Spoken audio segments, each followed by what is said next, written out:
외교 분야에선 영원한 적도, 영원한 친구도 없다는 말이 있죠. 트럼프 대통령 취임 후 미국과 러시아와의 관계가 급속도로 가까워지면서 영국이 두 나라의 공통의 적으로 간주되고 있는데요.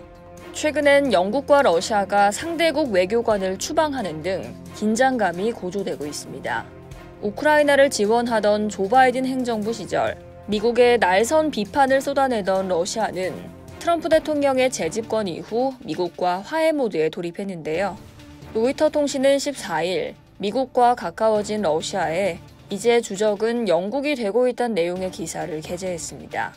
익명을 요구한 러시아 관리 3명은 영국은 우크라이나에 혼란과 전쟁을 일으키고 있다면서 이제 영국이 러시아의 주적으로 간주되고 있다고 비난했다고 전해졌는데요. 영국이 러시아에 대한 반대를 불러일으키는 서구의 원동력이라고 덧붙이기도 했죠. 러시아 해외 정보기관인 대외정보국도 지난 10일 성명을 통해 과거 2차례 세계대전 때처럼 오늘날의 영국은 국제사회에서 전쟁광 역할을 하고 있다고 말했는데요. 세르게이 라브로프 러시아 외무장관은 트럼프 대통령이 긴장을 만화시키려 하는 이 시점에 스타머 영국 총리가 긴장을 고조시키고 있다고 비난하기도 했습니다.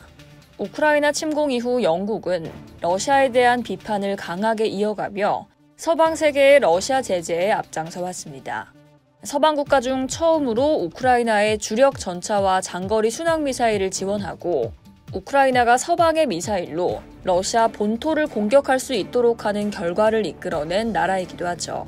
우크라이나 휴전 협상 이야기가 나온 후로는 휴전 이후 우크라이나에 평화유지군을 파병하겠다고 밝히며 앞장서서 러시아의 휴전 동의를 압박하고 있습니다.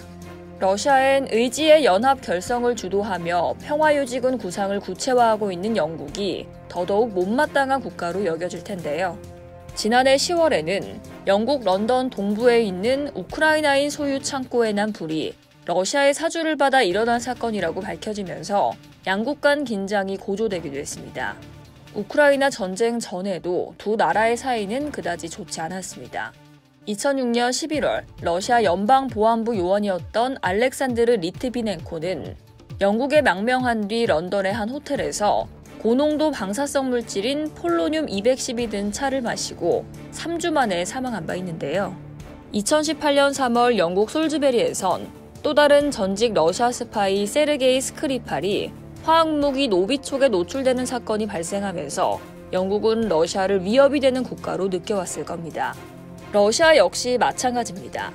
우크라이나 전쟁으로 영국 내 동결된 러시아 자산에서 발생하는 이자를 우크라이나에 건네주고 있는 영국을 곱게 볼 수 없는 데다가 역사적으로도 불편한 지점이 있습니다. 1853년부터 1856년 크림 전쟁에서 러시아 제국을 물리친 동맹국 중 하나였던 영국이기에 러시아는 오래전부터 영국과의 관계가 껄끄러웠던 겁니다.